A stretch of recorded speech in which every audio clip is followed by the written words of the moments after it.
I'm just going to start with a quick disclaimer for the video version. This does not have any audio or visual content. It is completely audio. There will not be anything to watch, just a still image or maybe some sound waves. Hello and welcome to the 17th episode of the Commander's Contingencies podcast. Today we're going to be talking about a Golos Gates deck and a Bruna Big Auras deck.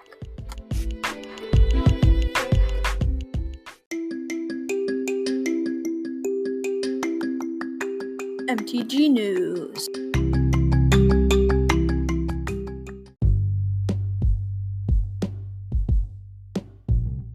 Alright, so let's start it off with the Commander news. So, first of all, the thing I want to address would be Ikoria. There's a ton of spoilers and news in relation to Ikoria, and I'm simply not going to cover that this episode. On the 10th, which is when the rest of the spoilers will come out, I will be releasing an episode, probably near the end of the day, that will cover those. So, that I will do an episode on the 10th or 11th, because I don't know exactly when all of the spoilers are gonna come out, because I know it's gonna be on the 10th, but I don't know what time. I'll try to get it in as soon as possible. But basically, I'm not going to be addressing Ikoria other than just a short overview. So, I'm just going to do that short overview right now. So, what I've seen so far, Ikoria looks really interesting. I'm seeing a lot of cool mechanics and a lot of interesting cards that I would want to put in several of my decks. I would say that my statement earlier that it would be like Battle Bond, that everyone was going to be happy, it would end up with something. Everyone would be happy. It'd be a cool, interesting set. Except, it is so pushed. There are literally 3 cards in this set that are just out of this world broken. This set just has a couple of cards that I'm just like, why have you not learned your lesson? These are all, well, okay, one of them isn't. But these are all so similar to lessons that they have learned in the past. Why do they need to be taught again? Why? Do they keep on making the same mistakes? So I'm just going to highlight 2 cards. So first off is Dranith Magistrate. 1 and a white for a 1/3. Your opponents can't cast spells from anywhere other than their hands. Your opponents can't cast their commander from the command zone. What the heck? I want to play with my commander that literally just shuts off every single one of your opponent's commanders. And the amount of commanders that are 1 or 2 CMC that are actually significant is like nothing. This is super pushed and super rude. I don't know. I don't like this card at all. The second one that I want to point out is Fiend Artisan. Fiend Artisan is hybrid black-green, hybrid black-green for 1/1. And it gets +1/+1 for each creature card in your graveyard. So first of all, that's a mistake, because that's literally just like Tarmogoyf. Not just like Tarmogoyf, but it's the same idea. It goes in the same decks, and it's even less limiting in how you construct your decks. That is extremely powerful. That is crazy. I mean, that thing is just going to get massive. That is just a way to kill your opponents. That is going to go in a lot of decks that used to be running Goyf. This is going to be really bad for Pioneer, probably. This is just so busted. Why did they not learn their lesson from Goyf? And with the other one, that was also a stacks card. Nobody likes to play against stacks. That's literally a design thing they're trying to move away from in white, because no one wants to play with that, especially in Commander. That's just, I don't like that card, the white card. And then Fiend Artisan, not only does it have that, but it has X, hybrid black-green, tap. Sacrifice another creature. Search your library for a creature card with converted mana cost X or less. Put it onto the battlefield, then shuffle your library. Activate this ability only anytime you could cast a sorcery. Again, that is insane. That is so powerful. Why? Like, this is literally similar. You could compare it to like Birthing Pod. It's just absurd. I don't know. I think that some of these cards are just way too pushed, and they need to tone it back. And then the obvious one that I didn't talk about yet, because it literally got banned 15 days before the set got released. That is the fastest ban. I believe, I'm not sure which content creator did this, but I'll try and find a link and put it in the description. But that somebody did a top 10 fastest bans. And while it is extremely fast, 3 days was the oldest fastest. This got banned 15 days before release. The card is Lutri the Spell Shaper. This is banned in Commander, which they don't like to do bans for, and there's a lot of things that are extremely powerful and are not banned in Commander. And the card is Lutri the Spell Shaper, which is 1 hybrid blue-red for a 3/2. Legendary creature Elemental Otter. It has very cute art, by the way. And also it's an Elemental Otter, which is a cool creature type. So, I mean, I don't really care about the text, but like everything else totally could have been on a different card, and I'd be really happy. Alright, so the text. This is absurd. Companion. Each non-land card in your deck has a different name. If this card is your chosen companion, you may cast it once from outside of the game. So, the exact rules are pretty unclear, but it's similar to how the command zone functions. But it's not your commander. It does not have to be your commander. You can just start with it outside of the game and cast it whenever you want. So that, first of all, is pretty broken. And literally, we're in Commander. Every single non-land card in the starting deck has a different name. That's what Singleton is. This would literally go in every single blue-red deck that could run it, that could afford it. There's literally no downside. I don't even care if this is a vanilla 3/2. Every single deck would have to play it. That is how absurd this card is. There is absolutely no downside, and you just start with another card in your hand. Why did Wizards even try to print this? This is completely logical to be banned day -15. I have been talking to a lot of people, and literally no one is sad that it got banned, except for the fact that it's an Elemental Otter, because they think the art is cute. This card is absurdly broken, and I haven't even read the text yet. Flash. When Lutri the Spell Chaser enters the battlefield, if you cast it, copy target instant or sorcery spell you control. You may choose new targets for the copy. So it's like a worse Dualcaster Mage. But you start with it in your hand. And Dualcaster Mage or Lutri combos, either with flicker spells or with copy spells. So if you have a copy spell or a flicker spell, then you can get infinite ETBs on Lutri. So, while technically that doesn't do anything, if you have another card that does give you a benefit from that ETB, such as an Impact Tremors, then you can just win extremely quickly. This card is absurdly broken and certainly deserves to be banned. I will cover more about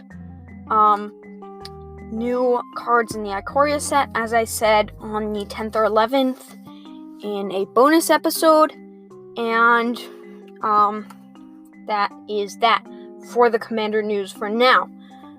Obviously, there's a lot that I missed because of the Ikoria spoilers, but I will cover those next week. I am super hyped, but also I think this set is way too pushed. Alright, so it is time to get into the decks.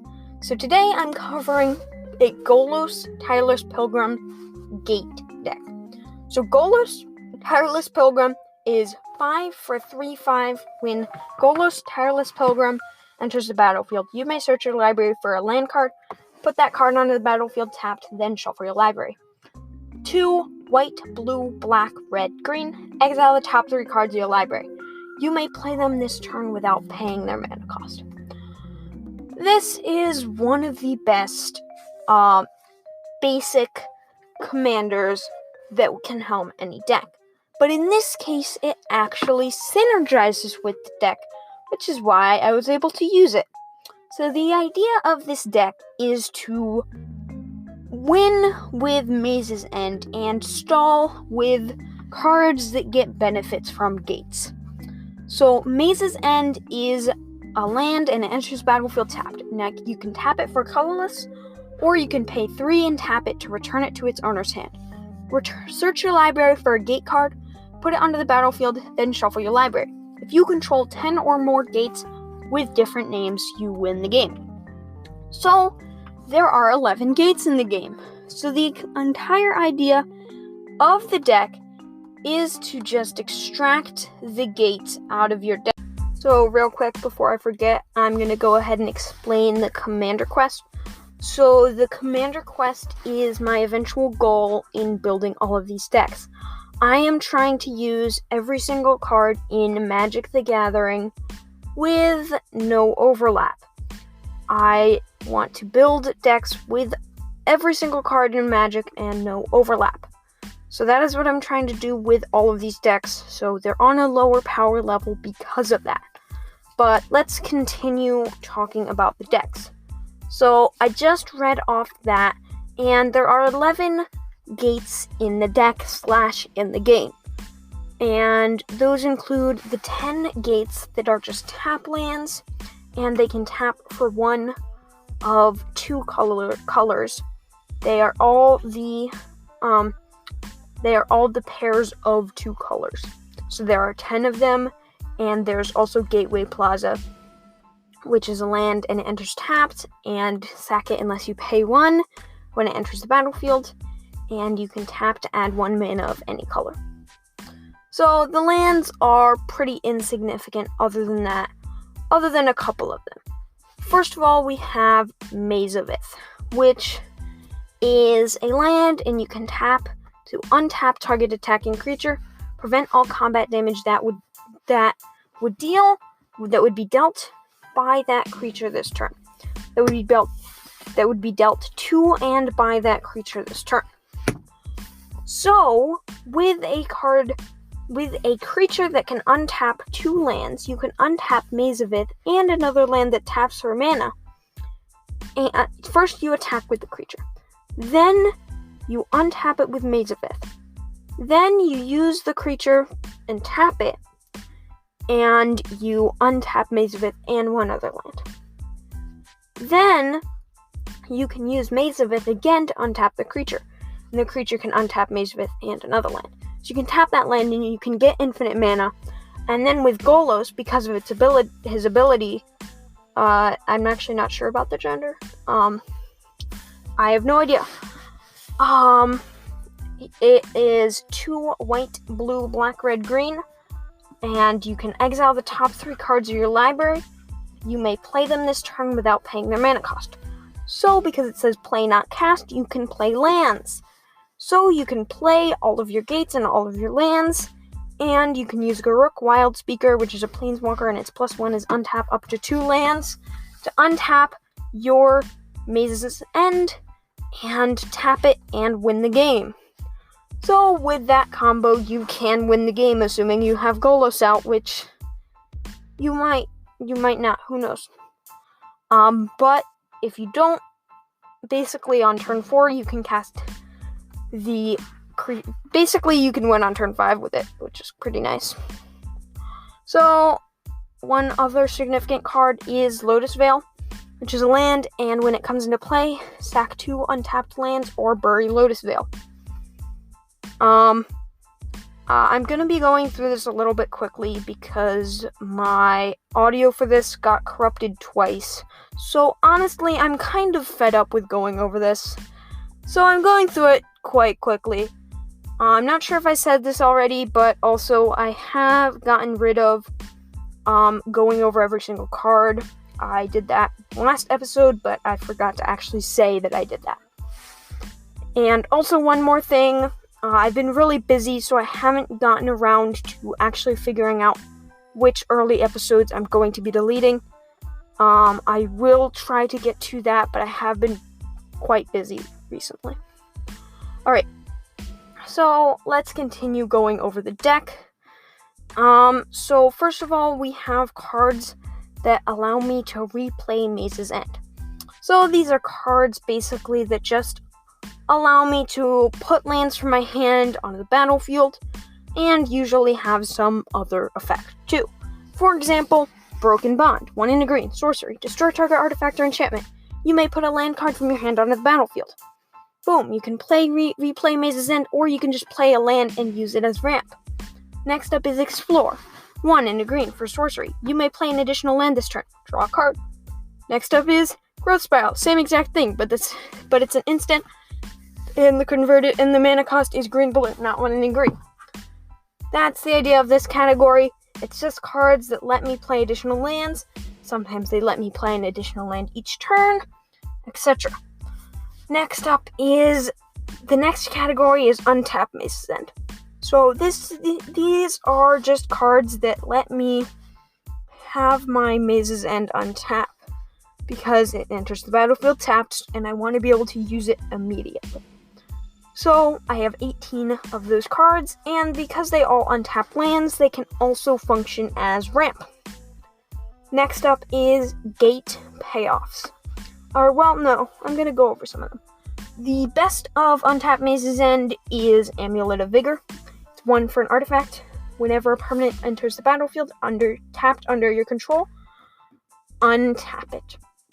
So, my Maze's End will always enter untapped. And my 10 gates will enter untapped. So that's quite nice. And my Gateway Plaza too. Next up is Argothian Elder. Argothian Elder is 3 in a green for a 2/2. Tap, untap to target lands. There's a lot of cards similar to this. Some are better, some are worse. One of the worst ones is Elder Druid, for example. 3 in a green for a 2/2. 3 green tap. Tap or untap target artifact, creature, or land.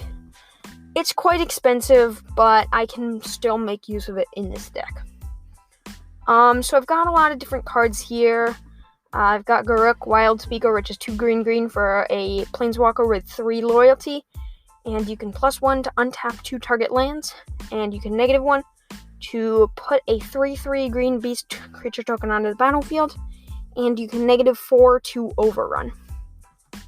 So, basically everything falls within those categories. I have a select few that are just like instants or sorceries that just have untapped lands stapled onto them, like Pour Over the Pages, 3 blue for a sorcery. Draw 3 cards, untap up to 2 lands, then discard a card. So it's like draw, but I also get to untap 2 lands. Really, it's more like card selection. Alright, so the next category is Gate Payoffs. So these are basically ways to stall. Ways to distract my opponent while I'm getting ready for the Maze's End. There are a couple of ways I could potentially win, and there are a lot of different ways I can get advantage from doing this, and further my eventual goal of getting all my gates. But, for the most part, these are just here to stall. For example, Archway Angel. 5 white for a 3/4 flying angel. When Archway Angel enters the battlefield, you gain 2 life for each gate you control. quite underpowered, but it certainly functions. One great example of a plan B in this deck is actually relatively resilient, even though it might not seem like it. The more I look at this deck, the more I think this could actually work. Is Crackling Perimeter, which is 1 and a red for an enchantment. Tap an untapped gate you control, and it deals 1 damage to each opponent. Next up is Gates Ablaze. Gates Ablaze is 2 and a red for sorcery. Gates Ablaze deals X damage to each creature, where X is the number of gates you control. One more is Guild Summit, which is 2 and a blue for an enchantment. When Guild Summit enters the battlefield, you may tap any number of untapped gates you control. Draw a card for each gate you tapped this way. And whenever a gate enters the battlefield under your control, draw a card. So the idea is these are ways that I can get the things that I need in my deck from having gates. They're just ways that I can get advantage from my gates. I can distract my opponents. I can get further in the game, and I can do the things that people need to do in every game. So the next category is Get Gates.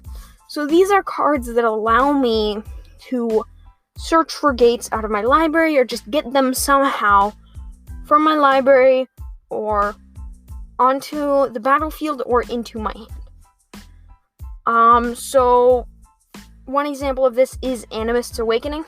X green sorcery. Reveal the top X cards of your library. Put all land cards from among them onto the battlefield tapped, and the rest onto the bottom of your library in a random order. And Spell Mastery. If there are 2 or more instant and or sorcery cards in your graveyard, untap those lands. So, basically I just get to dump the lands onto my field. Next up is Circuitous Route. Circuitous Route is 3 and a green for sorcery. Search your library for up to 2 basic land cards and or gate cards. Put them onto the battlefield tapped, then shuffle your library. So, that's basically the idea. There's a lot of different variants on exactly how this works. Some of them have it come from your library right into your hand. Some of them put them on the field. Some of them are even luck-based, like Animist's Awakening. There's a lot of different variants in that category and in the deck, but that is the idea of the deck. I just want to get my gates onto the battlefield. I want to profit from them, and eventually I want to win with Mace's End. So that is the deck. Next up we have a Bruna Light of Alabaster Big Auras deck. And Bruna Light of Alabaster is white, blue for a 5/5 flying vigilance.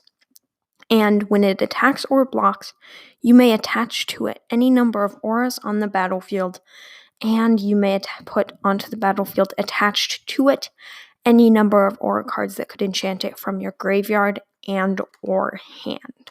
So the idea of this Bruna deck is to ramp up to Bruna, cast it, and then get basically the most expensive auras in the game that actually pump your creatures and equip them onto it. So basically, my entire deck building process for this was going on Scryfall, looking up auras, Azorius colors, and then going down and sorting by CMC and figuring out which one of these actually pumps my creatures. Because a lot of the biggest auras were cards that basically stole my opponent's permanents. So, once I had done that, I added them all in a deck, and honestly, I was very disappointed. There weren't very many cards higher than 4 CMC, and I had to go down to 3 CMC auras, which is honestly pretty cheap, and I only went through around a couple hundred cards, which makes me think, how many auras are 1 or 2 CMC? I will be building a SRAM deck soon, And there are a couple other ways that I can build around that. But still, it's kind of weird how there's so little expensive aura. So let's start going through the auras. So first of all, let's just go from the biggest ones. First of all, we have an 8 mana aura. We have Eldrazi Conscription. 8 mana for a tribal enchantment, Eldrazi aura. Enchant creature. Enchanted creature gets +10/+10 and has trample and annihilator too. First of all, Bruna gets massive, and second of all, your opponents have to sacrifice their permanents. So yeah, next up we have Celestial Manta. 3 white for a aura, and enchanted creature gets +3/+3. And whenever enchanted creature deals combat damage to a player, double its controller's life total. Your life total will get quite large if you can attack with this multiple times. Say if you're even low, even if you're really low, even if you're at 20 life, you just go straight up to 40, and then up to 80, and that's just with 2 attacks. So that adds up quite quickly. Mammoth Umbra is 4 and a white. Enchanted creature gets +3/+3 and has vigilance, and it has totem armor. If enchanted creature would be destroyed, instead remove all damage from it and destroy this aura. Next up we have Knightly Valor. 4 and a white for an enchant creature, and when it enters the battlefield, create a 2/2 white knight, and enchanted creature gets +2/+2 and vigilance. Next up is Illusionary Armor. 4 and a blue for a aura, and it says enchanted creature gets +4/+4, and when enchanted creature becomes the target of a spell or ability, sacrifice it. Sacrifice Illusionary Armor, not the creature. Next up is Zephid's Embrace. 2 blue for an aura. Enchanted creature gets +2/+2, gains flying, and cannot be the target of spells or ability. So you get the idea. These are just pump effects, evasion effects, even some protection effects, etc. But they're quite expensive. And with Bruna, they become free. And literally I have 36 enchantments. So I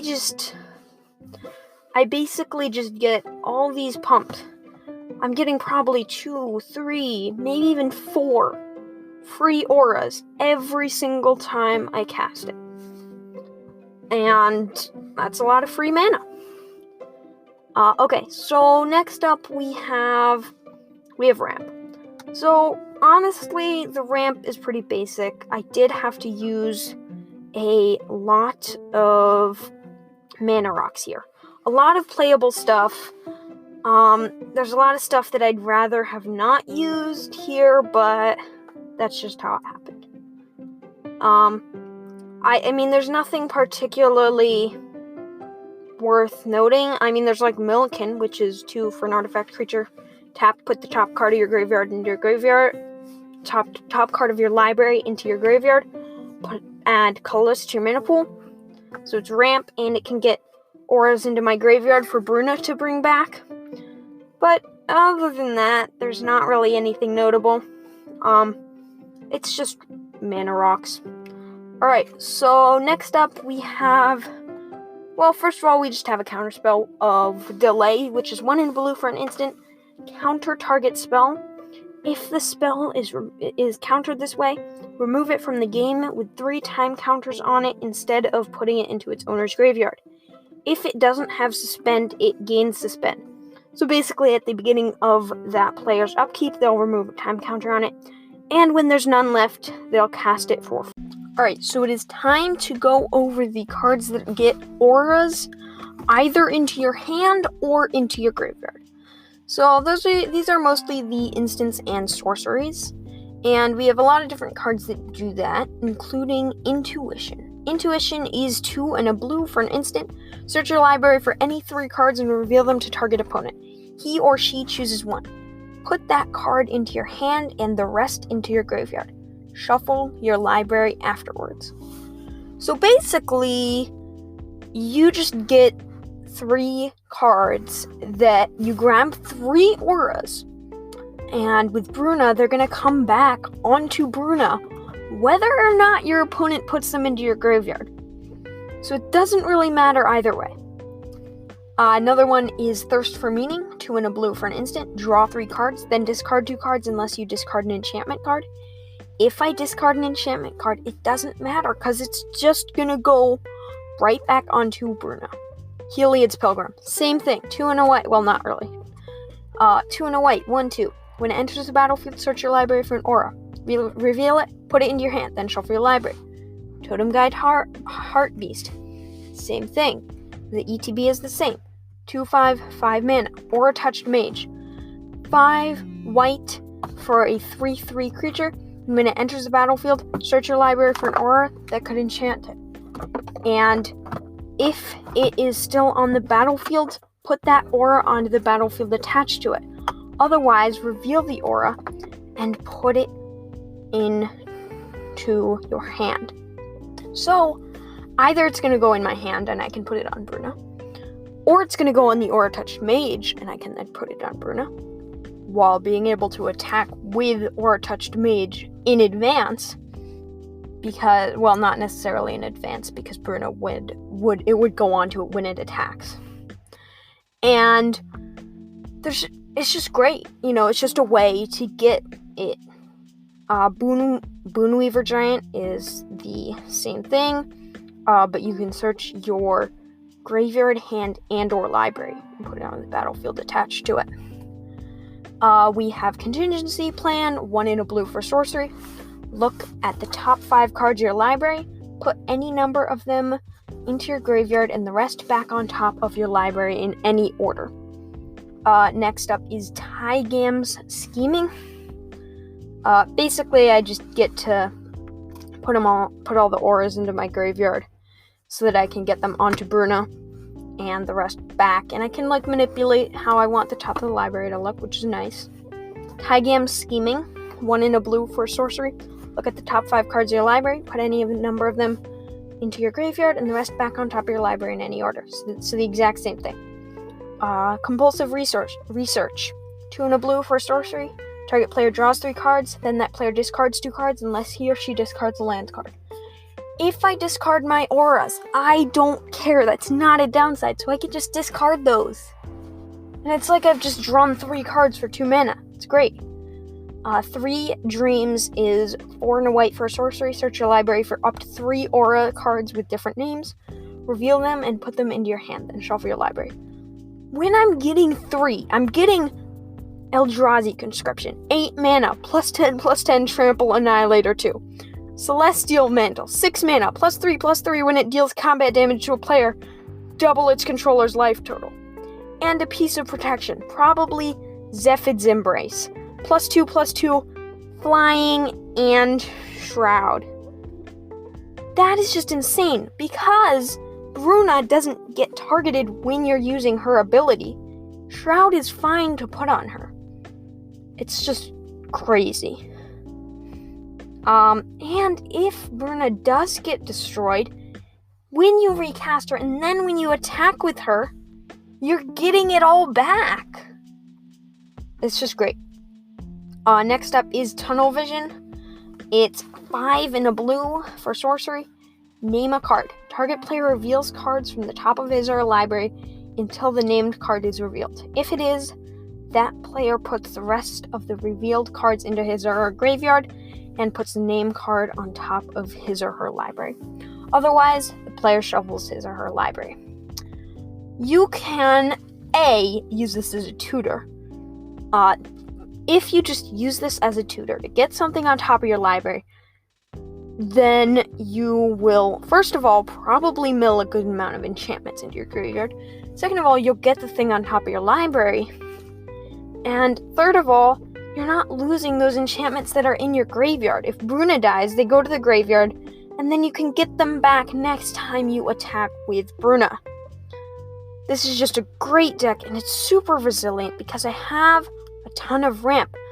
I'm counting, let's see, I just counted 14 pieces of ramp. That is so many. I only have to pay 9 mana if I want to recast it. Look, I know that seems like a lot, but if they destroy it once, I get it again and again and again. It just comes back. Everything comes back for that 9 mana. It's just insane. It is time to go over the collection statistics. So far I have gone through 1,440 cards. So I am certainly making progress. That is much better than last week, where I had only gone through, like 100 less cards. But you get the idea. I'm still making a good amount of progress. I keep on going steadily. And at this rate, I should be done in 3-4 years. I don't remember exactly. Alright, so if we look at the statistics, our estimated value is $1,700, which is about $120 per card, which is much better than the average that we calculated a couple episodes ago of $2.20. And in terms of color distribution, we are looking much better. For one thing, we still have an abundance of colorless with 256. We have 235 green, 254 red, 172 black, 203 blue, and 213 white. So green and red are now equally high, and black is trailing behind, and white and blue are also behind. So I'll probably come in with some Azorius, some Esper, probably maybe like a black-blue deck, things like that next week.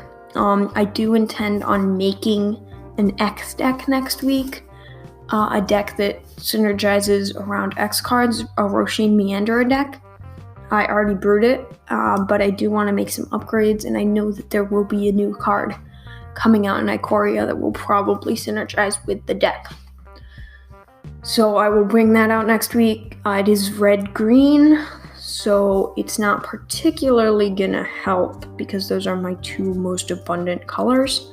But my other deck will probably be black-blue, but as I've probably said in the past, I just build on impulse. I build on what interests me. So who knows? I have 256 colorless, which is a lot because for each of the colors there's roughly 3,000 cards in Magic, and for colorless there's roughly 2,000. So it should be roughly 2/3 of what I have for the colors, and it's basically one of the largest colors. It's larger than all of the other colors. So I would want to cut down on that. And for multicolor, I have 107, which I forget exactly how many there were, but I think that's about right. I do think I want to add a little bit more, if I remember right. All right, it's time to get into the type distribution. So I have 820 creatures, which is about right. A little bit much, maybe. That's like right around half, maybe like 52% or something. We have 135 instants, seems about right. We have 4 tribal cards, 148 enchantments, 64 lands, 9 planeswalkers, 199 artifacts, and 140 sorceries. So I'm not quite sure, but that seems about right to me. It's time to get in. If we look at the rarity distribution, we have 599 commons, 471 uncommons, 326 rares, and 44 mythics. So we just are on the same projectile that we have been. We are ahead of the curve on all of these different metrics. And there hasn't really been much of a change from last week to this week, but it's still important to track how much I've done, how I'm doing, as well as we can.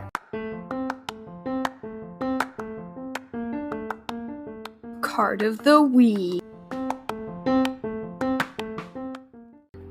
Alright, it is time for card of the week. So the card of the week this week is Carpet of Flowers. So Carpet of Flowers is green for enchantment, and at the beginning of each of your main phases, if you haven't added mana with this ability this turn, you may add X mana of any color, where X is the number of islands target opponent controls. So, let's get to the analyzing. So, first of all, I found out that 164,400 decks in the EDH rec database have blue in them out of a total of 313.4 decks in the EDH rec database. That is 52.4% of decks. And that comes out to be a 1.572 average decks that have blue that is an opponent in a pod, or an 89.2% of pods will have an opponent with blue. So that's basically all the time. Then what I did was I analyzed the average number of islands in decks in different color combinations, and I calculated the average to be 28 islands in mono blue on average, 12.41 in 2-color, 5.39 in 3-color, 4 in 4-color, and 2 in 5-color. Some of those I rounded, some of those I did not, but it came out to an average of 9 cards. So on average, blue decks will have 9 cards that are islands.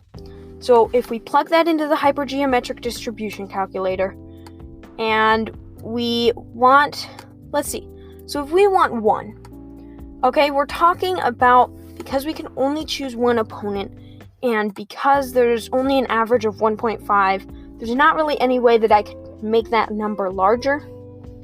We're just calculating if for the one opponent that has blue, which I'm assuming one person does, on their average of 9. So if we use a sample size of, let's start with 8, because we're casting this on turn 1, what do we expect to get the exact turn that we cast it? Well, yes. Literally, okay, so on the exact turn we're casting it, we're not doing great. We have a 50% chance, basically, to get that. And that's reasonable, As it goes up, I mean, if we're talking about turn 3 even, it goes up by 10%. We're talking about 14 cards, that's turn 7, right? That's relatively late in the game. We're still not that great. We're talking about 0.8, 0.76, and we're talking about 1. So I would say this card is certainly good, but I would compare it to a card such as, I'm not sure what it's called, but imagine so basically, I would say if you want to think about this of any way of comparing this, think of it as a bad version of an enchantment that adds 1 mana of any color every turn. It's honestly worse than that, and I don't think it really fits in any decks.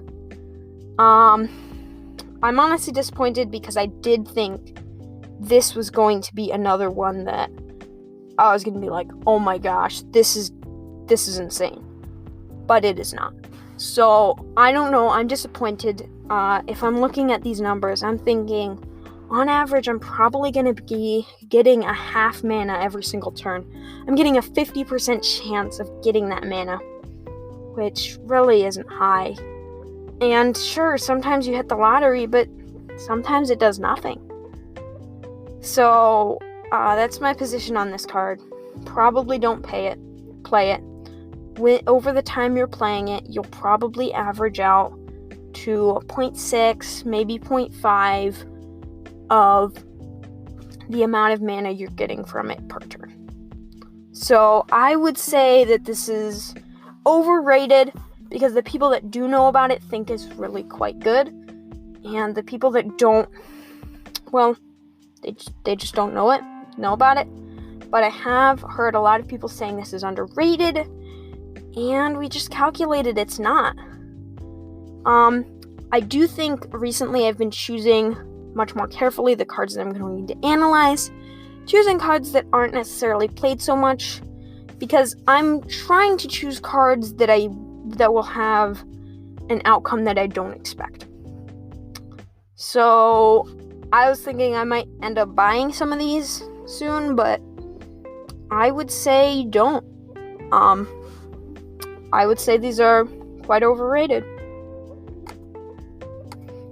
It's a sad conclusion, but I am just telling you the numbers. If you want to go into a hypergeometric distribution calculator and look at the numbers yourself, you're welcome and encouraged to do that, and I will put the link in the description below.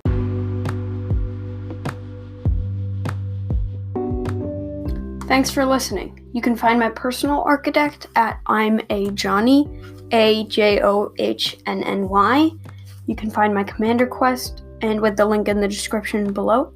You can find my Commander Quest account with the link in the description below, or at Commander Quest. You can see the link to my collection statistics in the description and my website. You can also visit my YouTube channel, Commander's Contingencies. Also, there's a link in the description below. I will also post any relevant links, such as the decks that I went over, or if there's any news, I will post links to my source or things that have more information. I will see you next week. Oh, there will also be time blocks to tell you what times certain things in the episode are happening.